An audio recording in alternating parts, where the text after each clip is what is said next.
आरम्भं कुर्मः। रामो राजमणिः सदा विजयते, रामं रमेशं भजे। रामेणाभिहता निशाचरचमूः, रामाय तस्मै नमः। रामान्नास्ति परायणं परतरं, रामस्य दासोऽस्म्यहम्। रामे चित्तलयः सदा भवतु मे, भो राम मामुद्धर। प्रपन्नपारिजाताय स्तोत्रवेत्रैकपाणये, ज्ञानमुद्राय कृष्णाय गीतामृतदुहे नमः। वसुदेवसुतं देवं कंसचाणूरमर्दनं, देवकी परमानन्दं कृष्णं वन्दे जगद्गुरुं। नमः सर्वेभ्यः. Welcome to one and all for today's chanting session. Let's start with the shloka number 27.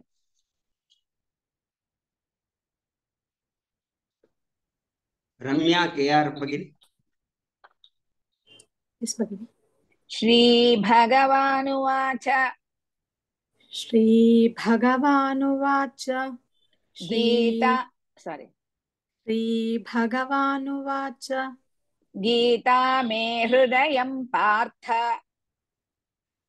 गीता मे हृदयं पार्थ, गीता मे हृदयं पार्थ, गीता मे सारमुत्तमम्, गीता मे सारमुत्तमम्, गीता मे सारमुत्तमम्, गीता मे ज्ञानमत्युग्रम्, गीता मे मत्युग्रम्, गीता मे ज्ञानमत्युग्रम्, गीता मे ज्ञानमत्युग्रम्, गीता मे ज्ञानमव्ययम्, गीता मे ज्ञानमव्ययम्, गीता मे ज्ञानमव्ययम्.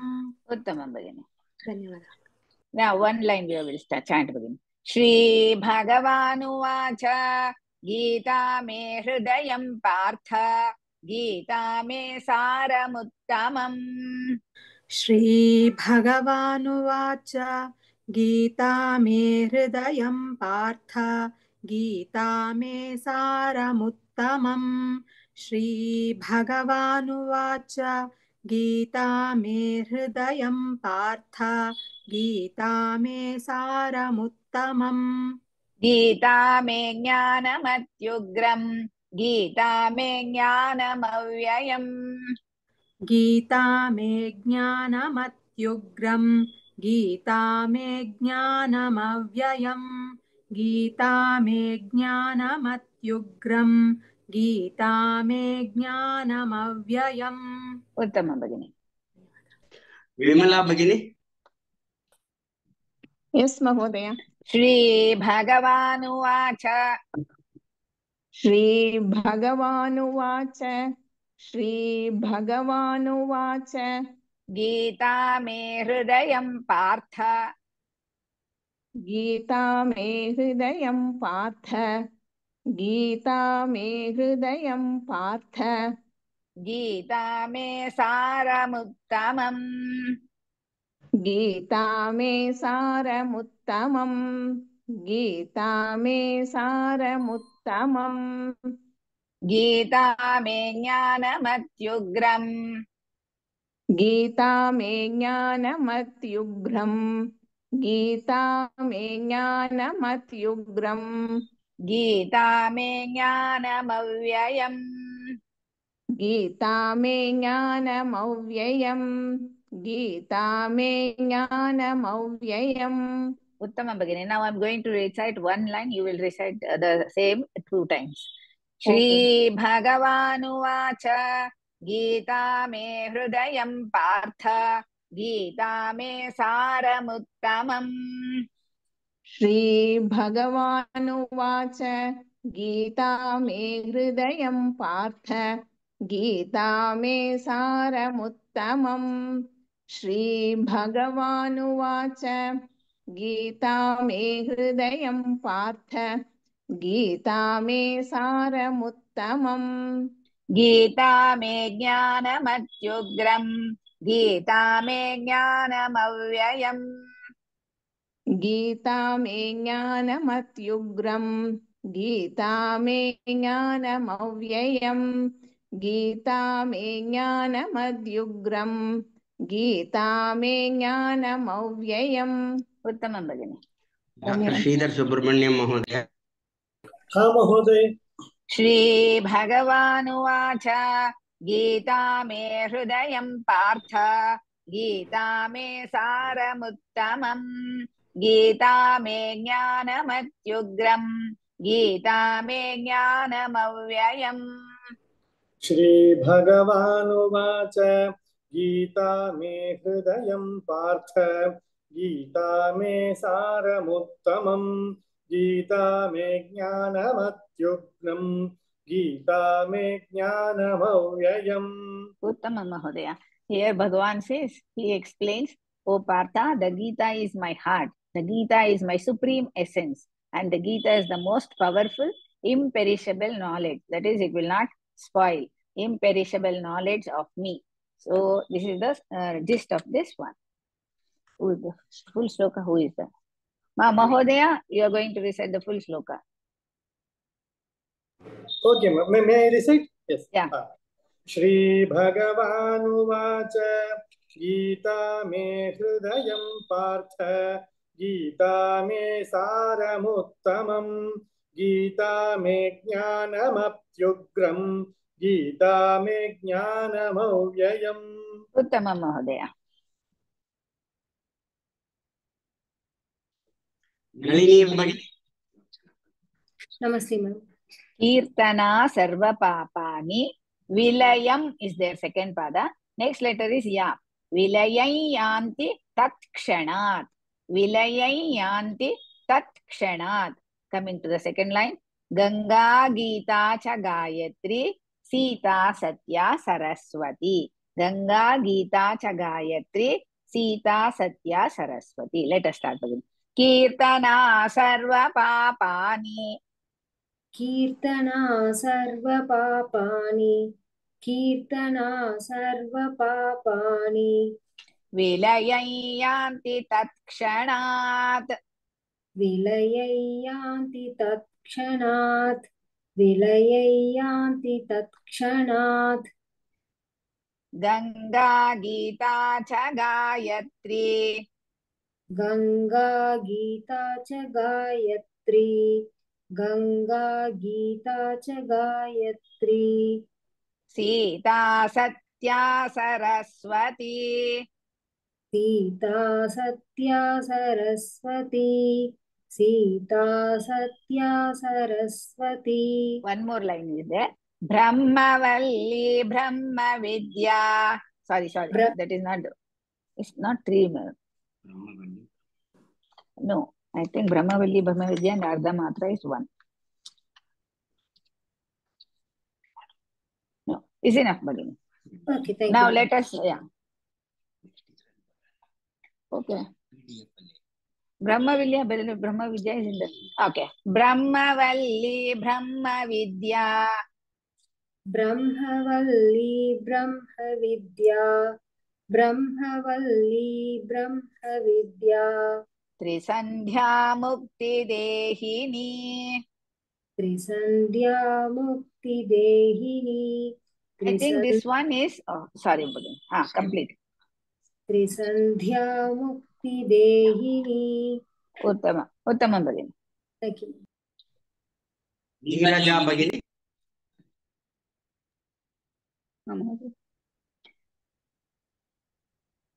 कीर्तना सर्व पापानि कीर्तना सर्वपापानि विलयै sorry there is a confusion for me here that's the reason कीर्तना सर्व पापानि कीर्तना सर्वपापानि कीर्तना सर्वपापानि विलयै यान्ति तत्क्षणात् विलयं यान्ति तत्क्षणात् विलयं यान्ति तत्क्षणात् गंगा गीता च गायत्री गंगा गीता च गायत्री गंगा गीता च गायत्री सीता सत्या सरस्वती सीता सत्या सरस्वती सीता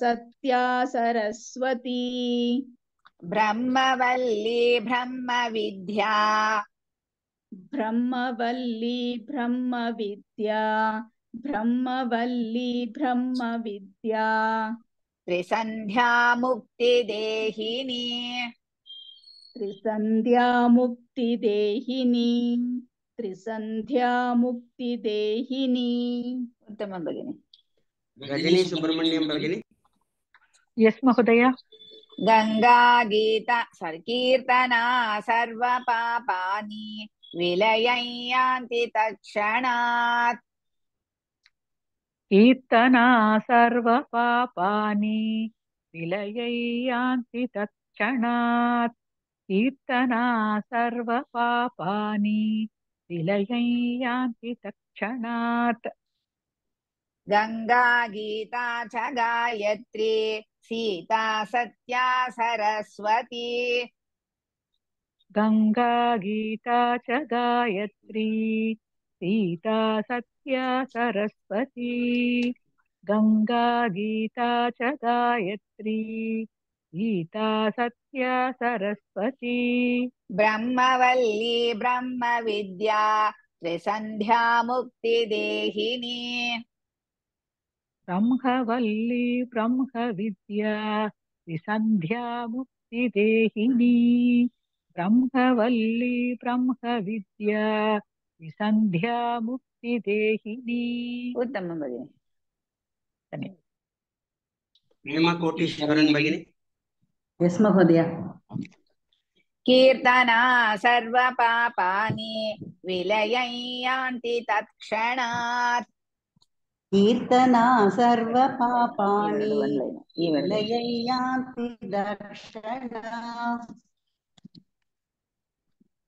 गंगा गीता च गायत्री सीता सत्या सरस्वती गंगा गीता च गायत्री सीता सत्या सरस्वती गंगा गीता च गायत्री सीता सत्या सरस्वती ब्रह्मवल्ली ब्रह्मविद्या त्रिसन्ध्या मुक्तिदेहिनी ब्रह्मवल्ली ब्रह्मविद्या त्रिसन्ध्या मुक्तिदेहिनी ब्रह्मवल्ली ब्रह्मविद्या त्रिसन्ध्या मुक्तिदेहिनी त्रिसन्ध्या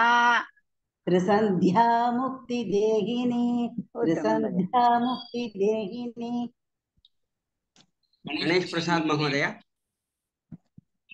Yes, sir. कीर्तना सर्वपापानि विलयन्ति तत्क्षणात् गंगा गीता च गायत्री सीता सत्या सरस्वती ब्रह्मवल्ली ब्रह्मविद्या त्रिसन्ध्या मुक्तिदेहिनी कीर्तना सर्वपापानि विलयन्ति तत्क्षणात् गंगा गीता च गायत्री सीता सत्या सरस्वती ब्रह्मवल्ली ब्रह्मविद्या त्रिसन्ध्या मुक्तिदेहिनी उत्तम महोदय गायत्री इज नॉट देयर गायत्री गंगा गीता च गायत्री उत्तम उत्तम महोदय Okay. Okay. Now devotee is immediately absolved by of all the sins by singing these confidential names from me every day. Every day if you sing these lines, Ganga, Gita, Savitri, Sita, Satya, Pativrata, Brahmavalli, Brahma Vidya, Trisandhya, and he can achieve perfection in divine knowledge and finally reaches the supreme destination. You have to recite all these names, so you will get the final destination. That's what he says. Sukanya Nagraj भगिनी Full shloka Bhagini. Bhagini, one doubt. It's showing Tatakshanat. Tatakshanat. Yeah. Tatakshanat. Yeah. Okay. Okay, Bhagini. Thank you. कीर्तना सर्वपापानि विलययान्ति तत्क्षणात् कीर्तना सर्वपापानि विलयं यान्ति तत्क्षणात् immediately यान्ति तत्क्षणात् okay okay कीर्तना सर्वपापानि विलययान्ति तत्क्षणात् गंगा गीता च गायत्री सीता सत्या सरस्वती ब्रह्मवल्ली ब्रह्मविद्या त्रिसन्ध्या मुक्तिदेहिनी। उत्तमं भगिनि, धन्यवादः भगिनि।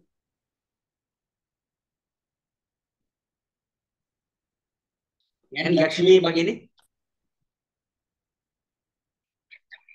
यस् महोदय।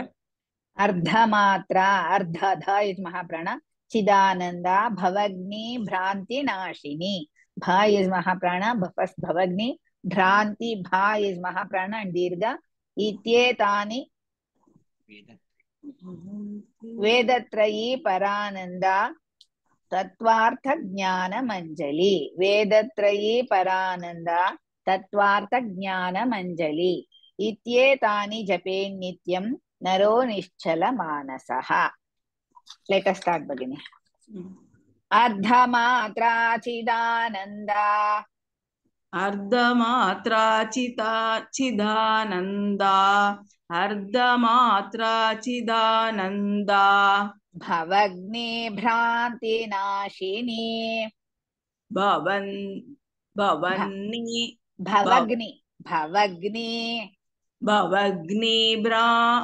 भ्रांति नाशिनी भ्रांति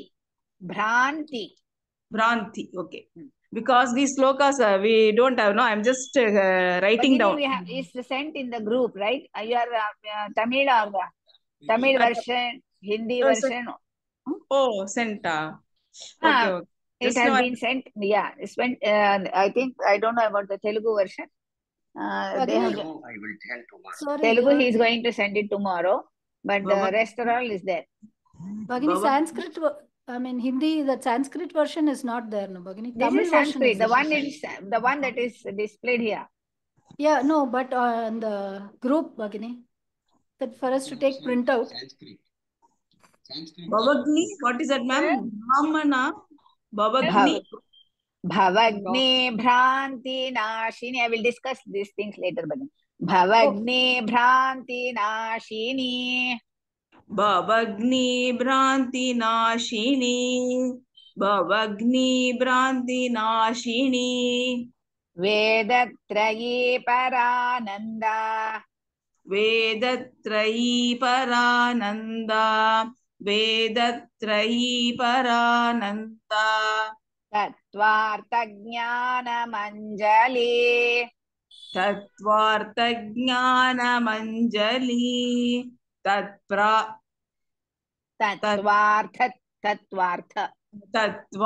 Jnana Manjali. Tattvartha Jnana Manjali. Ityetani japen nityam. Ityetani japen nityam. Ityetani japen nityam. Naro nischala manasaha. Naro nischala manasaha. Naro nischala manasaha. Uttamam Bhagini. Dhanyawad. Mekhala Prakash Bhagini. Miss Bhagini, I have a doubt. In the second line, it is Tatvartha or Tatvartha? Tattvartha. That might be, yeah. Tattvartha. Thank you. But in Hindi, it is written as Partha, it seems. Bhagini. Yeah, Partha is written. The Partha is written. Tattvartha. Tatvartha only. Tattva. Artha is Mahaprana. Tattvartha. Okay. Thank you. Mekhala Bhagini. Yes, Bhagini. Vedatrayi Parananda.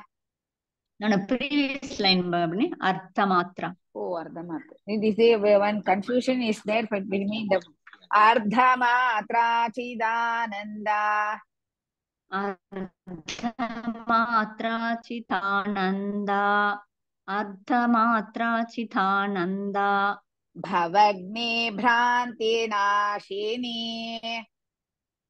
भवग्निभ्रान्तिनाशिनी भवग्निभ्रान्तिनाशिनी वेदत्रयी परानन्दा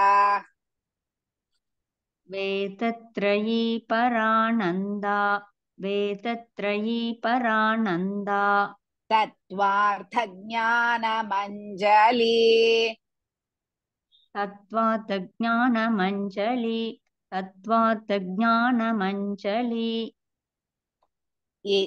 इत्येतानि जपे नित्यम् इत्येतानि जपे नित्यम् इत्येतानि जपे नित्यम् नरो निश्चलमानसः नरो निश्चलमानसः नरो निश्चलमानसः लता विजयन् भगिनी यस् महोदय अर्धमात्राचिदानन्दा भवग्नि भ्रान्तिनाशिनी अर्धमात्राचिदानन्दा भवग्नि भ्रान्तिनाशिनी अर्धमात्राचिदानन्दा भवग्नि भ्रान्तिनाशिनी वेदत्रयी परानन्दा तत्त्वार्थज्ञानमञ्जली वेदत्रयी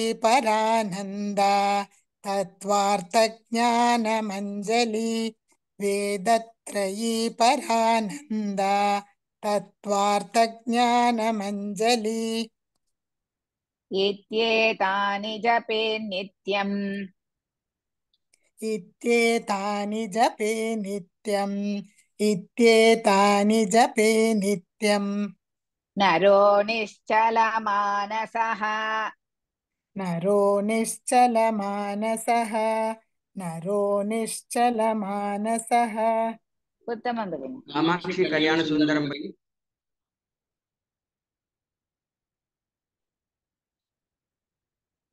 कामाक्षी कल्याणसुन्दरं भगिनी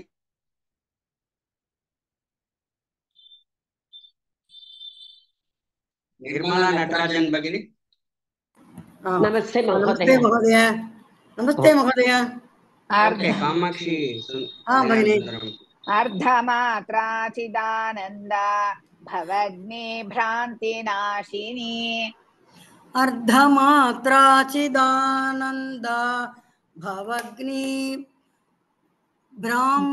भ्रान्तिनाशिनी भ्रान्तिनाशिनी अर्धमात्राचिदानन्दा भवग्नि भ्रान्तिनाशिनी वेदत्रयी परानन्दा तत्त्वार्थज्ञानमञ्जली वेदत्रयी परानन्दा वेदत्रयी परानन्दा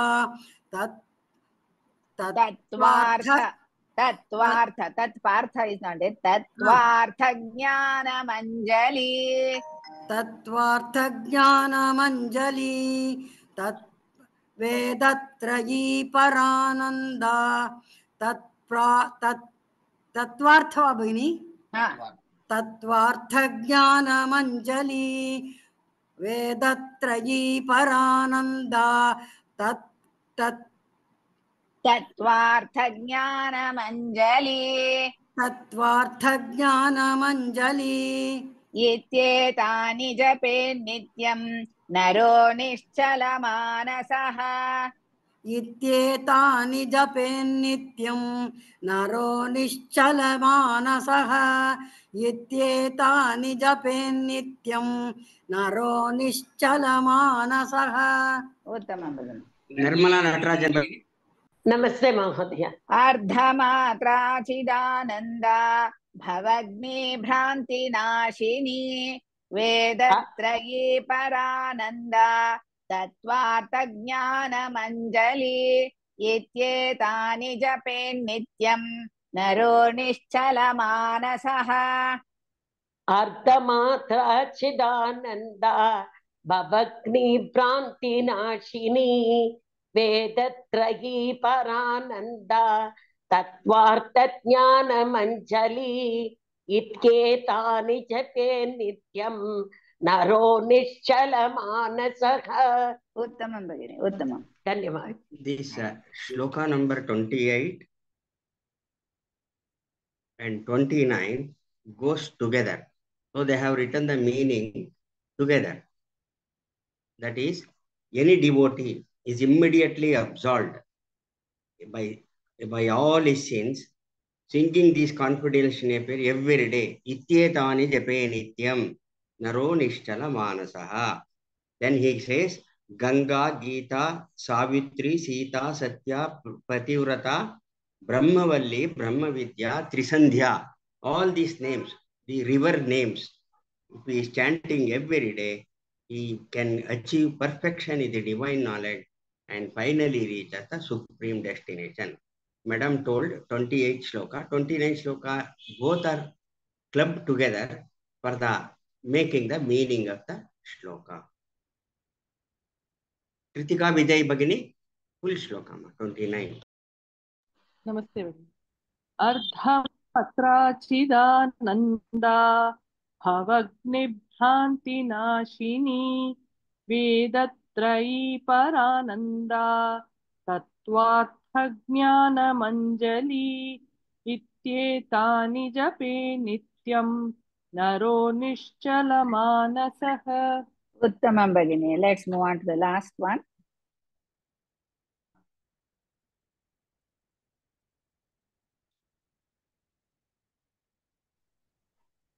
Rama Devi Bhagini. Yes, Mahodaya. Gita Ganga cha Gayatri Govindeti Hridisthite, not Hridisthite, Chaturgakara Sanyukte Punarjanmana Vidyate. I repeat, Gita Ganga cha Gayatri, not Gayatri, Gayatri Govindeti Hridisthite, Hridisthite, Sthi is Mahaprana, Chaturgakara Sanyukte Punarjanmana Vidyate. Let us start again. Gita Ganga cha Gayatri. Gita Ganga cha Gayatri. Gita Ganga cha Gayatri. Govindeti Hridisthite. Govindeti Hridisthite. Govindeti Hridisthite. Chaturgakara Sanyukte. Chadurgakara Sayukte. Chadurgakara Sayukte. Punarjanmana Vidyate. Punarjanmana Vidyate. Punarjanmana Vidyate. Uttama Bhagini. Rajan Narayanan Mahodaya. Mahodaya. Gita Ganga cha Gayatri. Gita Ganga cha Gayatri. Gita Ganga cha Gayatri. Govindeti Hridisthite. Govindeti Hridisthite. Govindeti Hridisthite. Chaturgakara Sanyukte. Chadurgakara Sayukte. Chadurgakara Sayukte. Chadurgakara Sayukte. Punarjanmana Vidyate. Punarjanmana Vidyate. Punarjanmana Vidyate. Uttama Mahodaya. Krishna Pavani Bhagini. One second. Gita Ganga cha Gayatri Govindeti Hridisthite. Gita Ganga cha Gayatri Govindeti Hridisthite. Gita Ganga cha Gayatri Govindeti Hridisthite. Chaturgakara Sanyukte Punarjanmana Vidyate. चतुर्गकार संयुक्ते पुनर्जन्म न विद्यते चतुर्गकार संयुक्ते पुनर्जन्म न विद्यते उत्तमं भगिनि DV Lakshmi भगिनी DV Lakshmi भगिनी विद्या लक्ष्मी भगिनी हाँ महोदय गीता गंगा च गायत्री गोविन्देति हृदि स्थिते गीता गंगा च गायत्री गोविन्देति हृदि स्थिते गीता गंगा च गायत्री गोविन्देति हृदि स्थिते चतुर्गकार संयुक्ते पुनर्जन्म न विद्यते चतुर्गकार संयुक्ते पुनर्जन्म न विद्यते चतुर्गकार संयुक्ते पुनर्जन्म न विद्यते उत्तमं भगिनि हेमावती P भगिनी आं महोदय गीता गंगा च गायत्री गोविन्देति हृदि स्थिते चतुर्गकार संयुक्ते पुनर्जन्म न विद्यते गीता गंगा च गायत्री गोविन्देति हृदि स्थिते चतुर्गकार संयुक्ते पुनर्जन्म न विद्यते उत्तमं भगिनि उत्तमम् In this shloka, Lord explains that Ga, 4 Gas, Chaturgakara. Gai means Gita, Ganga, Gayatri, and Govinda. Those who, in their heart, those who always remember these 4 names, gets released from the next birth. Punarjanmana vidyate. There will be no Punarjanma for these people. Gita Udayan Bhagini. Yes, Mahodaya. गीता गंगा च गायत्री गोविन्देति हृदि स्थिते चतुर्गकार संयुक्ते पुनर्जन्म न विद्यते उत्तमं भगिनि उत्तमं धन्यवादः भगिनि Advait Mahodaya.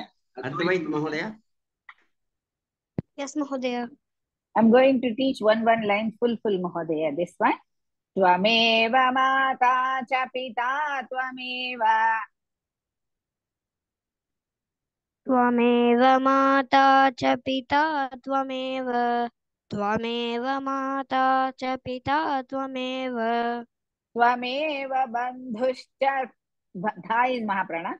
Tvameva bandhuscha sakha tvameva.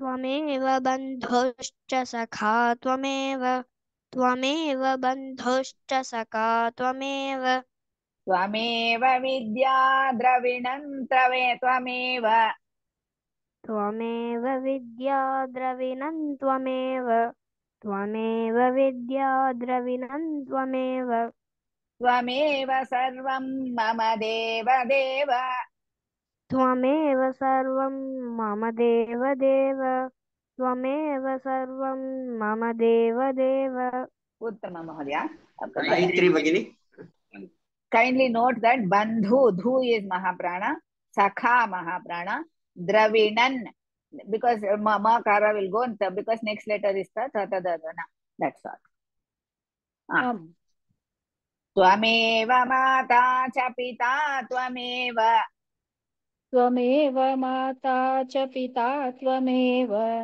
त्वमेव माता च पिता त्वमेव त्वमेव बन्धुश्च सखा त्वमेव त्वमेव बन्धुश्च सखा त्वमेव त्वमेव बन्धुश्च सखा त्वमेव त्वमेव विद्या द्रविणं त्वमेव त्वमेव विद्या द्रविणं त्वमेव त्वमेव विद्या द्रविणं त्वमेव त्वमेव सर्वं मम देव देव त्वमेव सर्वं मम देवदेव त्वमेव सर्वं मम देवदेव उत्तमम् धन्यवादः गन्धिमती भगिनी Yes, Mahodaya. गन्धि Yes, Mahodaya. I'm going to teach two lines भगिनी त्वमेव माता च पिता त्वमेव त्वमेव बन्धुश्च सखा त्वमेव त्वमेव माता च पिता त्वमेव त्वमेव बन्धुश्च सखा बन्धुश्च बन्धुश्च त्वमेव बन्धुश्च सखा त्वमेव once more त्वमेव माता च पिता त्वमेव त्वमेव बन्धुश्च सखा त्वमेव त्वमेव विद्या द्रविणं त्वमेव त्वमेव सर्वं मम देवदेव त्वमेव विद्या त्वमेव विद्या द्रविणं त्वमेव slowly you recite भगिनी त्वमेव विद्या द्रविणं त्वमेव त्वमेव विद्या त्वमेव त्वमेव विद्या द्रविणं त्वमेव त्वमेव विद्या द्रविणं त्वमेव त्वमेव सर्वा मम देवदेव slowly you have to learn भगिनी okay I'll practice okay thank you Savitri Ramesh भगिनी yes sir त्वमेव माता च पिता त्वमेव त्वमेव बन्धुश्च सखा त्वमेव त्वमेव माता च पिता त्वमेव त्वमेव बन्धुश्च सखा त्वमेव त्वमेव माता च पिता त्वमेव त्वमेव बन्धुश्च सखा त्वमेव त्वमेव विद्या द्रविणं त्वमेव त्वमेव सर्वं मम देवदेव त्वमेव विद्या द्रविणं त्वमेव त्वमेव सर्वं मम देवदेव त्वमेव विद्या द्रविणं त्वमेव त्वमेव सर्वं मम देवदेव उत्तमं भगिनी मेनका शरवणन् भगिनी त्वमेव माता च पिता त्वमेव त्वमेव बन्धुश्च सखा त्वमेव त्वमेव विद्या द्रविणं त्वमेव त्वमेव सर्वं मम देवदेव त्वमेव माता च पिता त्वमेव त्वमेव बन्धुश्च सखा त्वमेव त्वमेव विद्या द्रविणं त्वमेव त्वमेव सर्वं मम देवदेव उत्तमं भगिनी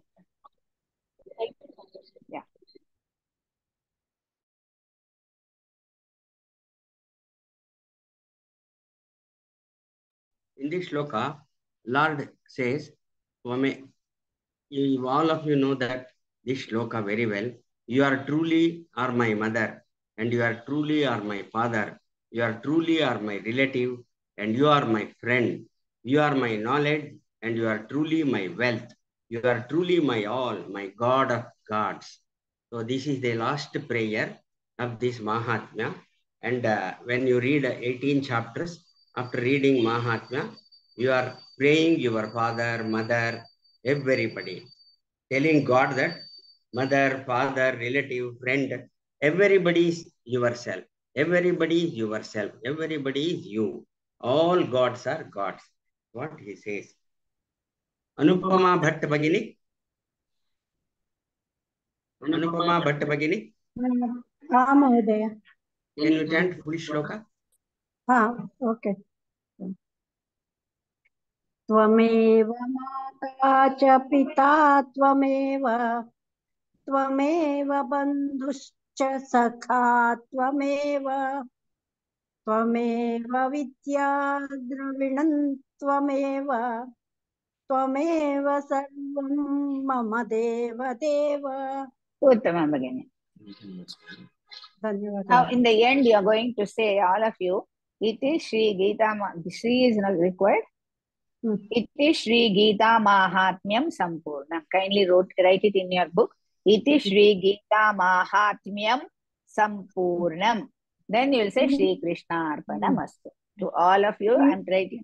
Please kindly note that at the end you are going to write Iti Shri Gita Mahatmyam. Kindly mute Bhagini.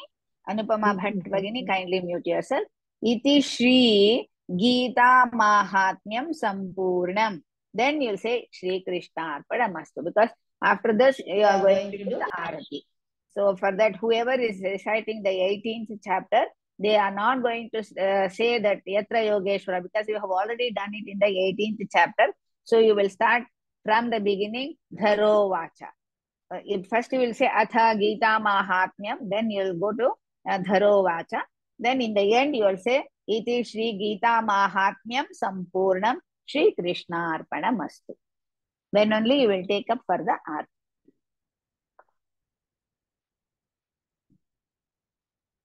Hema Kotishwaran Bhagini. We'll do the revision. Yes, Mahodaya. 27. Sutavacha No, Bhagini. No. Today's Shri Bhagavan Vacha. Bhagini, that I didn't attend, Bhagini. Today's Bhagini, in the morning, just first class. Okay, leave it. We'll ask somebody. Usha Bhagini. Anji. Today's Shri Bhagavan. Vacha Gita me hridayam partha Gita me saramuttamam Gita me jnanamadhyugram Gita me jnanamavyayam. Uttamam Bhagini. Shobha Swami Bhagini. Yes, Mahodaya. Kirtana sarva papani vilayang Vilayanti tatskshanat. Vilayang yanti takshanat. Ganga Gita cha Gayatri Sita Satya Saraswati. Gita Ganga cha Gayatri Sita Satya Saraswati. Brahmavalli Brahma Vidya Trisandhya Mukti Dehini. Brahmavalli Brahma Vidya Trisandhya Mukti Dehini. Uttamam Bhagini, one more devotee will chant this one. Thank you, madam. Kashmira Bhagini, will you be able to chant? Yes.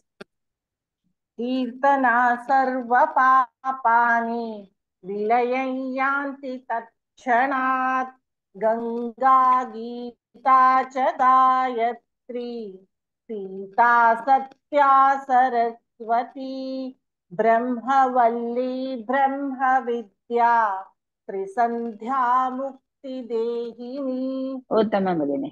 We'll move on to the next one. Advait Mahodaya.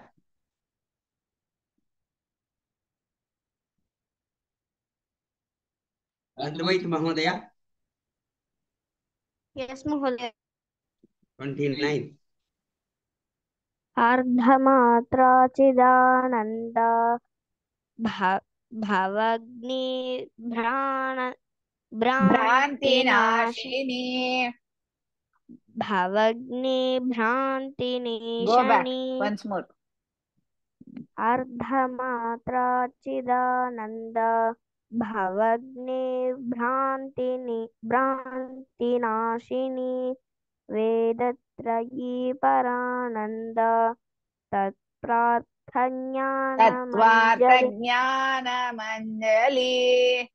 Tatparthanyanamanjali इत्येतानि जपे नित्यं नरो निश्चलमानसः. उत्तमं महोदय. Practice. Dr. Sridhar Mahodaya, same shloka 29. अर्धमात्राचिदानन्दा भवग्नि भ्रान्तिनाशिनी वेदत्रयी परानन्दा तत्त्वार्थं ज्ञानमञ्जली इत्येतानि जपे नित्यं नरो निश्चलमानसः. उत्तमं महोदय. Ganesh Prasad Mahodaya. Yes, sir. गीता गंगा च गायत्री गोविंदेति हृदि स्थिते चतुर्गाकार संयुक्ते पुनर्जन्म न विद्यते. उत्तम महोदय. उत्तम. प्रेमा कोटीश्वरन भगिनी, सेम श्लोका. यस महोदय. त्वमेव माता. नो गीता गंगा च गायत्री. गीता गंगा च गायत्री गोविंदेति हृदि स्थिते चतुर्गकार संयुक्ते पुनर्जन्म न विद्यते. उत्तमं भगिनी.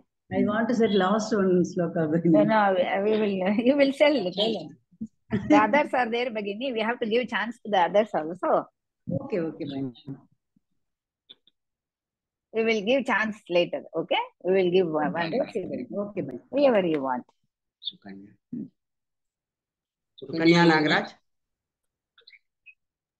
हाँ महोदय. त्वमेव माता च पिता त्वमेव बन्धुश्च सखा त्वमेव